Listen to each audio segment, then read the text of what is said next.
All right. Good morning, everybody. I am joined today with Bob Timmel out of WNY Disaster Relief in Upstate New York.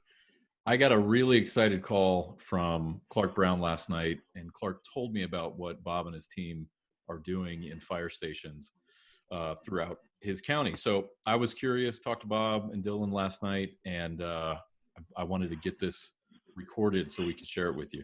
Bob, first, I love the mask and welcome. What's going on in your neck of the woods today? So obviously everybody knows New York is one of the hot spots across the country. So what we did was we offered to go out and clean, disinfect all the fire halls across my county, which comes down to about 140 different fire halls. Holy cow. That's a lot of places. It's a lot. It's a lot of places, yes. How did you initially make contact with that first? You're saying fire hall. I was saying firehouse last night, and that does sound like a house that just burned down. So I switched to fire station. But with these fire halls, how did you make that first contact?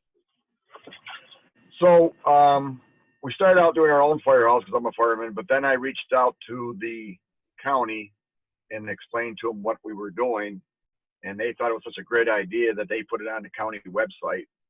And then the first haul we did, we had news stations show up and show that we were doing this, because the big thing with the fire companies up here is all their calls are down 30%, 40%. People do not want them in their houses. So these fire halls want to get the word out that, hey, we're taking precautions, we're wearing masks, we're wearing gloves, we're also disinfecting, and taking the next step by having a professional company come in and disinfect as well. So the news stations made that coverage, and that just went viral, and it just went across. So now we're actually getting calls from other counties wanting to know if I travel to there. So this is a big win-win for us. We're doing Facebook, taking pictures, doing videos. Today is our first day, and I didn't think of this before, but I should have. But this added feature is we're interviewing chiefs after we get done doing this and putting it on their Facebook how we've come in. They did disinfect it. They have their Facebook. They tag us, and we're getting the word out. But we're also getting the word out on our company that we're doing this. So by doing this, we pick up a lot of extra work. Yeah. Let me go back to something you mentioned. Work volume for these fire departments is down 30 to 40%.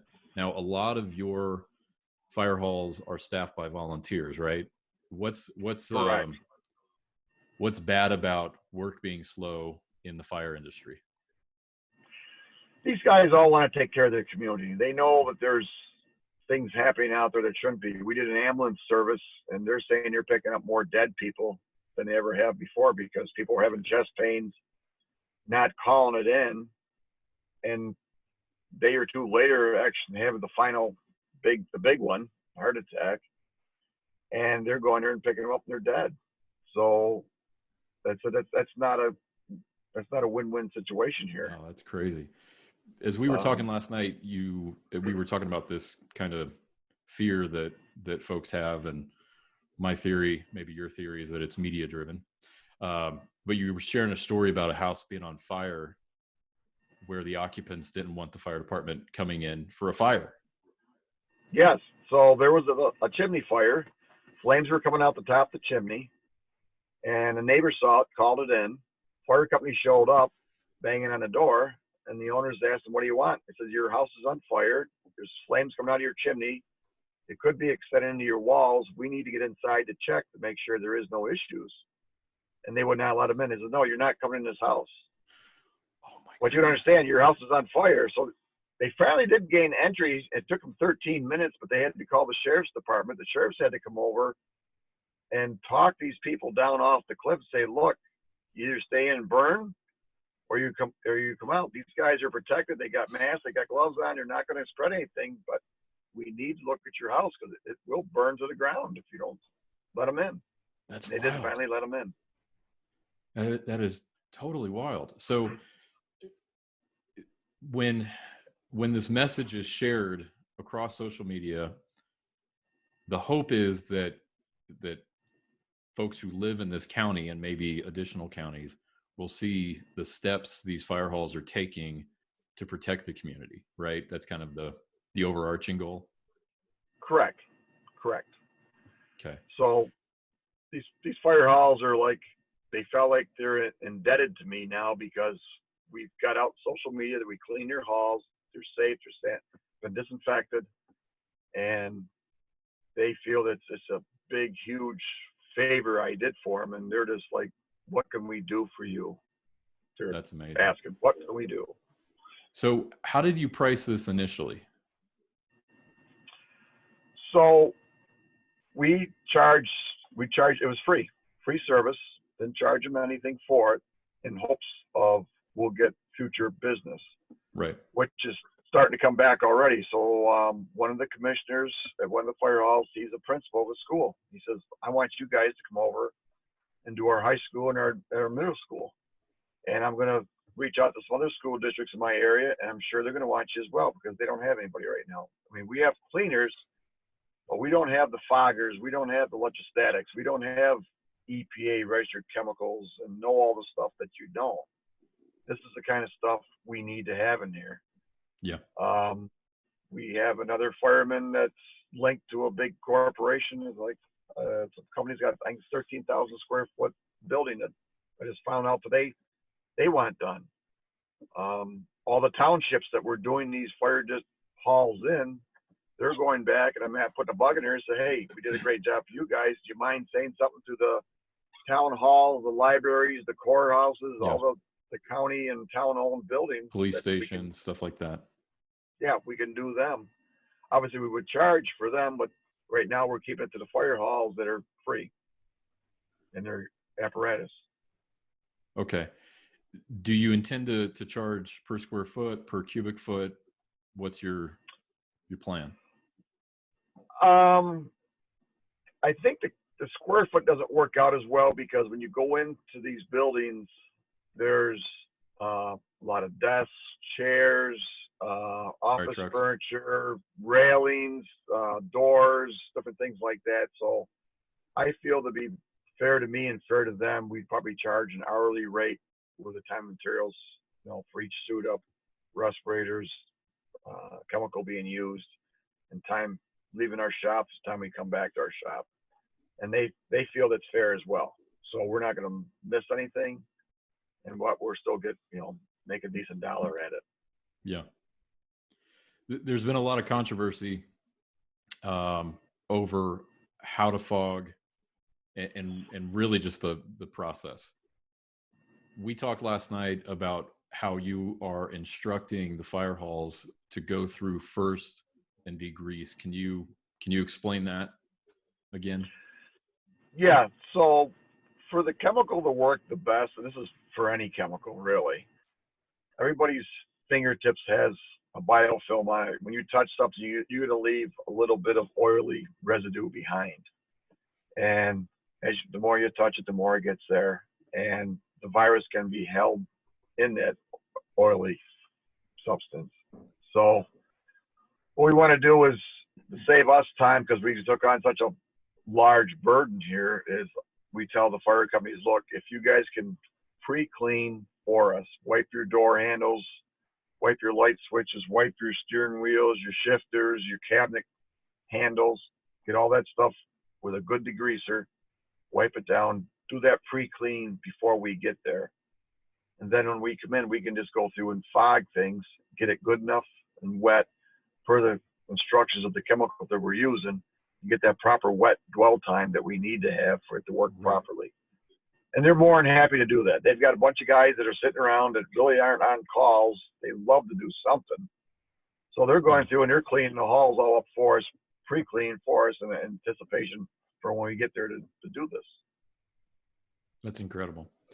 I think you've really stumbled into something, and you're doing it the right way. I have seen it done what I think is the wrong way. And we've all seen these videos of companies going in, fogging. There's no consideration to dwell time. There's no wipe down that's shown. I've seen companies in full PPE walking around in staff with no PPE, so it looks terrible.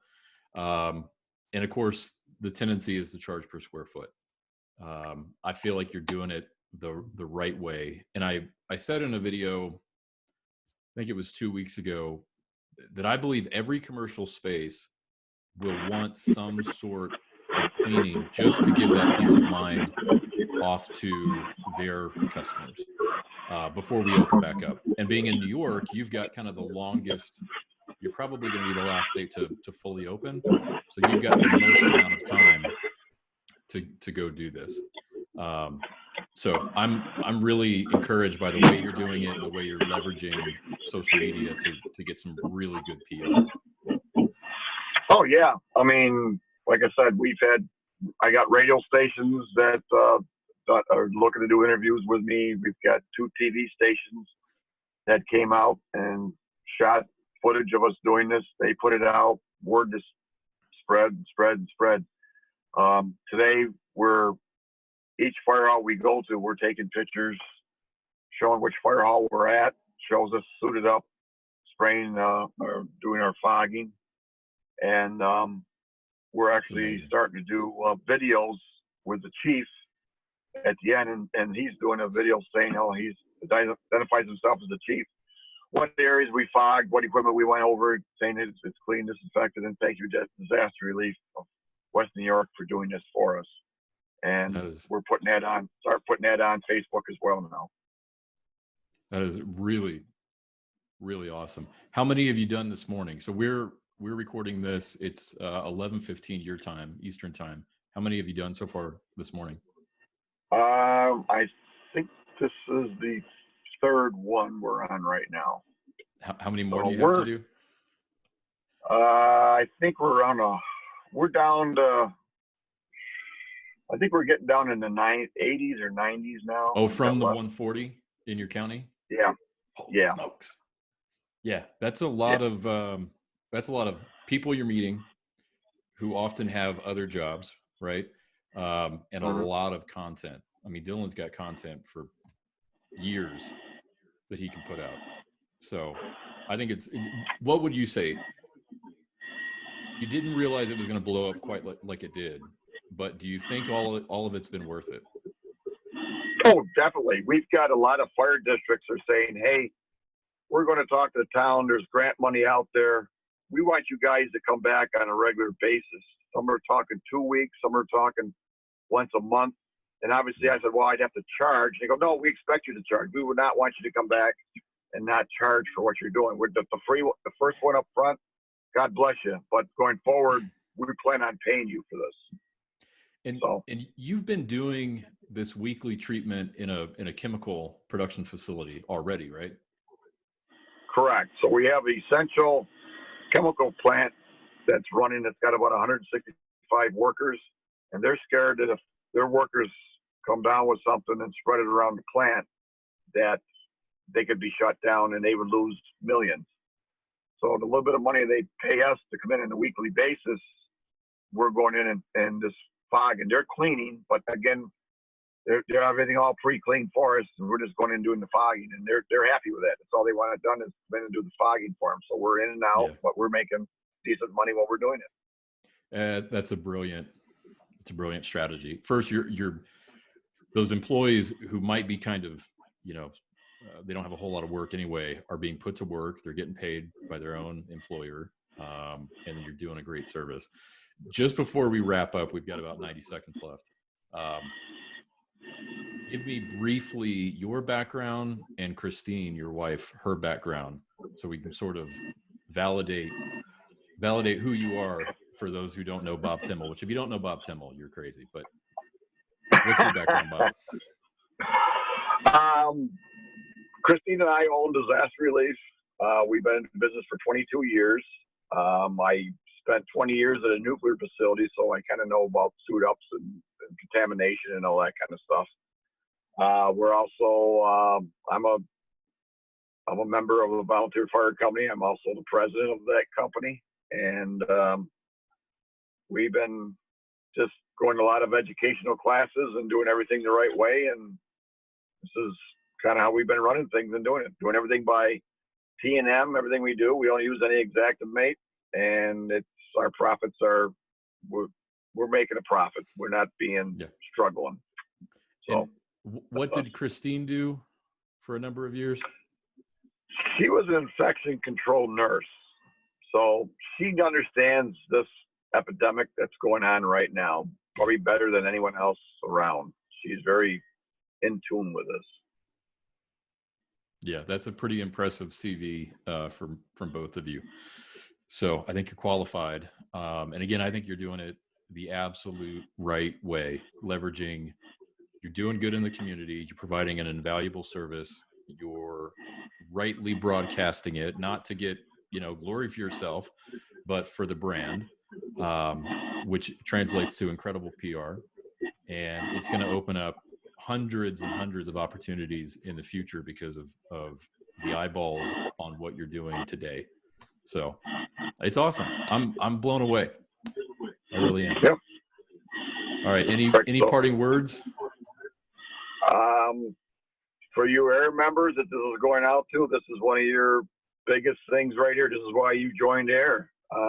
These little tidbits, stuff like this is what we put back to give our membership. And I think this is what air is about. I agree. All right. I'll let you get back to it, Bob. Thank you for coming on and doing this on very short notice. And I'll get this published here in hopefully a few minutes. Well, you got to advertise one thing, Jonathan, before you go. This is the district I'm at right now, so let me show you that. Go for it.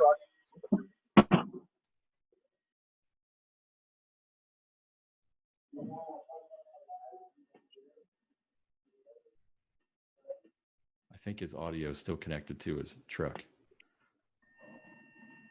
We kind of lost your audio, Bob. Okay, Jonathan? Yeah, that's awesome.